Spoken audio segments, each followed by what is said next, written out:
ሰላም ጤና ይስጥልን ወደ ሸገር ታይምስ ቤተሰቦች እንደምናላችሁ የሰዓቱ ዜናችን ነው ተጀመረ። አበይት ጉዳዮችን አስቀድመን እናስተዋውቃችሁ። የፖለቲካ ፓርቲዎች በድምጻዊ ቴዎድሮስ ካሳሁን ቴዲ አፍሮ ላይ የተጣለውን የጋዜጣ መግለጫ እገዳ አውግዘዋል። ዝርዝሩ የዜናችን ትኩረት ነው። ከዚህ ባለፈ ከሰሞኑ በማህበራዊ ትስስር ገጾች በብዙዎች ዘንድ ቁጣ ቀስቅሶ የነበረው በአምቦ ከተማ በተደራጀ መልኩ የዝርፊያና የድብደባ ወንጀል ሲፈጽም የነበረውን የወንጀለኞች ቡድን በተመለከተ ኦፕሬሽን ስለማካሄዱ ተሰምቷል። እንመለስበታለን። ከእውቁ ድምጻዊ ቴዲ አፍሮ ወይም ቴዎድሮስ ካሳሁን ጋራ የውል ስምምነት ፈርሞ የነበረው ሰዋሰው መልቲ ሚዲያ ከቴዎድሮስ ካሳሁን ጋራ ውሉ የተቋረጠበትን ምክንያት ይፋ አድርገዋል። ዝርዝሩን እንመለስበታለን። የትግራይ ክልል ጊዜያዊ አስተዳደር ፕሬዝዳንት ሌተናል ጀነራል ታደሰ ወረደ መንግስትን በኃይል ለመገልበጥ የሚደረግ ጥረት የማይታሰብ ነው ብለዋል። ከውጪ ኢራን ወታደራዊ ዘመቻውን ወደ ቀይ ባህር ልታስፋፋ ስለመሆኑ በብዙዎች ዘንድ ድንጋጤ ፈጥሯል። እንመለከተዋለን። እንደተለመደው እየሰማችሁን አብራችሁን ቆዩ። የቻናላችን የዘውትር አክብሮታዊ ግብዣ ነው።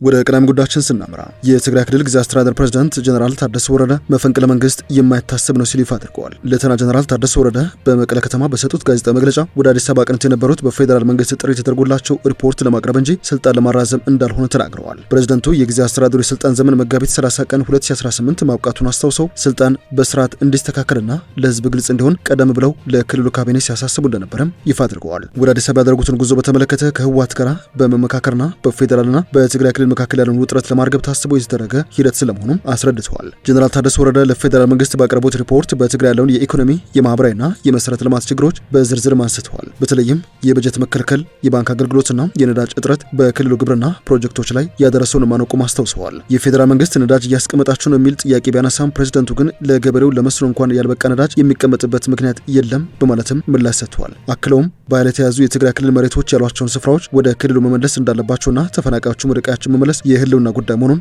በሪፖርታቸው አጽንኦት እንደሰጡም ነው የጠቆሙት። ከዚህ ውጪ ጀነራል ታደሰ በክልሉ ስላለው ወቅታዊ የፖለቲካ አለመረጋጋት ሲናገሩ መንግስትን በኃይል ለመገልበጥ የሚደረግ ጥረት የማይታሰብ መሆኑና ሁሉም ነገር በህግና በስርዓት መምራት እንዳለበትም አሳስበዋል። በትግራይ ውስጥ የሚታየው የስራ አጥነትና የወጣቶች ስደት አሳሳቢ ስለመሆኑ የጠቀሱት ጀነራል ታደሰ ትግራይ የጥቂቶች ሳይሆን የሁሉም ዜጎች መሆን አለባትም ባይ ናቸው። ማንኛውም አካል በሀሳቡ የማይታሰርበትና የማይገለልበት አካታች ትግራይ ለመፍጠር እንደሚሰሩም ቃል ገብተዋል።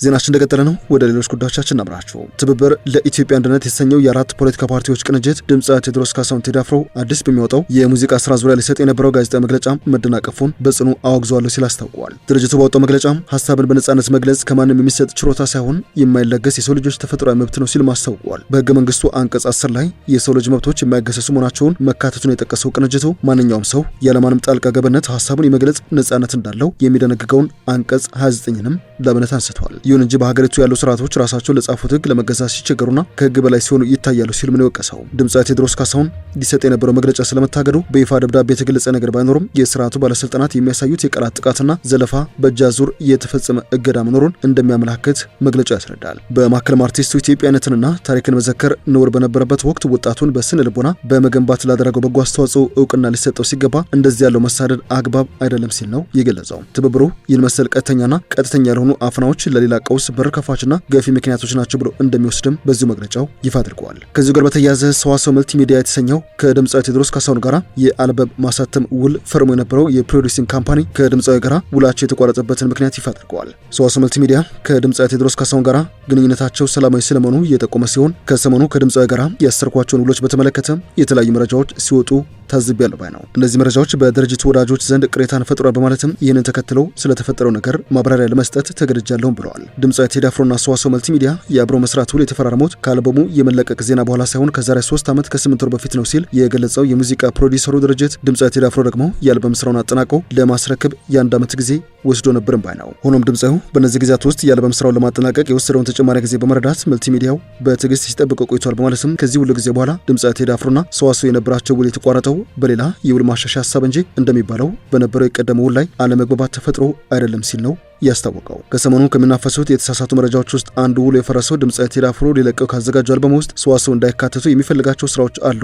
የሚለው እንደሆነ የጠቆመው ሰዋሰው መልቲ ሚዲያ ይሁን እንጂ ድርጅቱ የፈጽመው የተሳሳተ መረጃ ነው ሲል አስታውቋል። ከድምጻዊ ጋራ በሙዚቃ ይዘት ላይ ተነጋግረን ካለማወቃችን በላይ ሰዋሰው የድምጻዊ ቴዲ አፍሮን አዲስ አልበም እስካሁን አዳምጦ አያውቅም ሲል ነው መረጃዎቹን ያጣጣለው። በዚህ መሰረት ድርጅቱ ለስምምነቱ መቆረጥ መነሻ ናቸው ያላቸውን ነጥቦችም አስቀምጧል። በምክንያትነት የተወሰደው ጉዳይ በተለምዶ CRBT ተብሎ የሚታወቀው የመጥሪያ ድምጽ ማሳመሪያ ጉዳይ በማን ይሁን የሚል መከራከሪያና የሀሳብ ልዩነት መፍጠሩ አንደኛው ነው ብሏል። በዚህ ውል መሰረት የሲአርቢቲ መብት ለሰዋሰው የተሰጠ ሲሆን መልቲሚዲያው ከድምጻዊ ቴዲ አፍሮ ጋር በተፈጠረው የሀሳብ ልዩነት ብቻ ላለመራራቅ ሌላ መፍትሄ ይዞ ቀርቦ ነበር በማለትም ይህም የድምጻዊ ቴዲ አፍሮ የቀደሙ ስራዎች በሰዋሰው መተግበሪያ ላይ በመጫን ተጨማሪ ክፍያ ለድምጻዊ ለመክፈል የሚል ሀሳብ ይቀርብም የአማራጭ ሀሳቡን ድምጻዊው ሳይቀበለው ቀርቷል ነው ያለው። በአንጻሩ ከድምጻዊ ቴዲ አፍሮ በኩል ሌላ መፍትሄ ሀሳብ ቀርቦ እንደነበረ በመጠቆም መፍትሄውም የአልበሙ ከፊል ሙዚቃዎች በድምጻዊ ቴዲ አፍሮ ዩቲዩብ ቻናል፣ ቀሪዎቹ ደግሞ በሰዋሰው መልቲሚዲያ ይለቀቁ የሚል ነበር። ይህ ደግሞ ሰዋሰው መልቲሚዲያ ሀሳቡን ሳይስማማበት ቀርቷል ብለዋል። መግለጫው ሲቀጥል ድምጻዊ ቴዲ አፍሮና የሰዋሰው የስራ ግንኙነት ሂደቱ እስከዚህ ደረጃ ቢሆንም ድምጻዊ ቴዲ ለሰዋሰው መልቲሚዲያ የ3 ዓመት ከ8 ወር ወለድን ጨምሮ ክፍያ መልሷል በማለትም ከድምጻዊ ጋር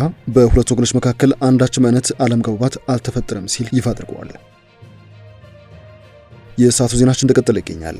የአምቦ ከተማ ፖሊስ የህዝብን ሰላም የሚያውኩ አካላት በህግ ጥላ ስር እስካልዋሉ ድረስ የጸጥታ ስራው ተጠናክሮ ይቀጥላል ሲል ይፋ አድርገዋል።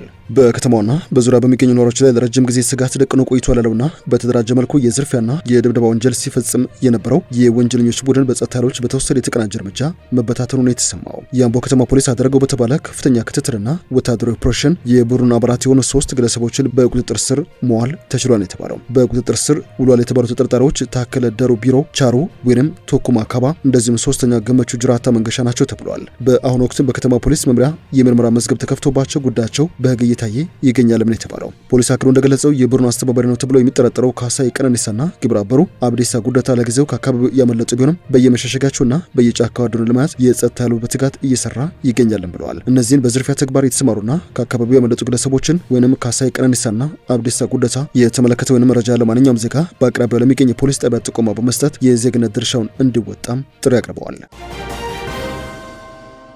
ወደ መጨረሻው የዜናችን ክፍል እናምራ። ኢራን ወታደራዊ ዘመቻውን ወደ ቀይ ባህር ልታስፋፋ ነው በሚል ተነግሯል። ይህም በብዙዎች ዘንድ ስጋትን ፈጥሯል። አሜሪካ በኢራን ወደቦች ላይ ጣለችው የባህር ላይ እገዳ የሚቀጥል ከሆነ በቀይ ባህርና በኦማን ባህር በሮች በኩል የሚደረጉ የንግድ መርከቦች ዝውውርን እንደምትዘጋ ኢራን አስጠንቅቃለች። የአሜሪካ ባህር ኃይል በኢራን ወደቦች ላይ ጣለውን እገዳ የሚቀጥል ከሆነ በቀይ ባህር እንደዚሁም በኦማን ባህር በኩል የሚደረጉ የንግድ መርከቦች ዝውውሮች እንደምትዘጋ የኢራን ጦር በዛሬው ዕለት ባወጣው መግለጫ አስጠንቅቋል። የኢራን መንግስት ቴሌቪዥን የጦር ኃይሉን ማዕከላዊ እዝ ዋቢ አድርጎ እንደዘገበው አሜሪካ እገዳውን በመቀጠል በኢራን የንግድ መርከቦችና የነዳጅ ጫኝ መርከቦች ላይ አለመረጋጋትን የሚፈጥር ከሆነ ድርጊቱ የተኩስ አቁም ስምምነቱን ለመጣስ እንደመነሻ ይቆጠራል ብለዋል። የኢራኑ የጦር መኮንን አሊ አብዱላይ ለኢራን የመንግስት የዜና አገልግሎት ጣቢያዎች በሰጡት መግለጫ የእስላማዊት ሪፐብሊክ ብርቱ የጦር ኃይሎች በፋርስ ባሕረ ሰላጤ በኦማን ባህርና በቀይ ባህር በኩል የሚደረግ ማንኛውም የውጭም ሆነ የግብ ንግድ እንዲቀጥል አይፈቅዱም ብለዋል። በማዕከላዊ ኢራን ሀገራዊ ሉዓላዊነቷንና ጥቅሟን ለማስጠበቅ ቁርጥ ያለ እርምጃ ትወስዳለችም ሲሉ ዝተዋል። አሜሪካና ኢራን ባለፈው ሳምንት መጨረሻ በፓኪስታን ያደረጉት ድርድር ጦርነቱን ለማስቆም የሚያስችል ስምምነት ላይ ሳይደርስ መቅረቱን ተከትሎ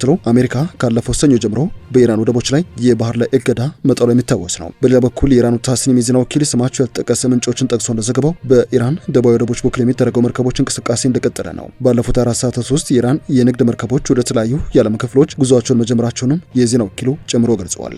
ወደ ሸገር ታይምስ ቤተሰቦች የሰዓቱ ዜናችን አበቃ። ስላደመጣችሁን አመሰግነን። በያላችሁበት ሰና ጊዜ